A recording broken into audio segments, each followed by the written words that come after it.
ये पालना और चूड़ियां है ना, इसे डाल पर बांध दो। ये लो। क्यों? जब कोई सुहागिन ये पालना और चूड़ियां इस डाली पर बांधती है ना, तो 1 साल के अंदर अंदर उसके आंगन में एक हंसता खेलता बच्चा होता है। मैं इन अंधविश्वासों में यकीन नहीं करती, और वैसे भी मुझे बच्चे की कोई जल्दी नहीं है। आपको इतने बरसों से कोई औलाद नहीं हुई है, चाहे तो आप ही बांध दीजिए। मैं कितना खुशनसीब हूँ कि मुझे तुम जैसी पत्नी मिली।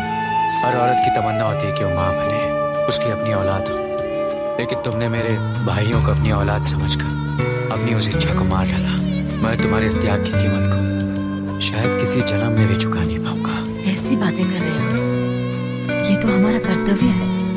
भाभी भी तो माँ समान होती है। मैं भगवान से यही प्रार्थना करूंगा कि हर जन्म तुम ही मेरी पत्नी बनो।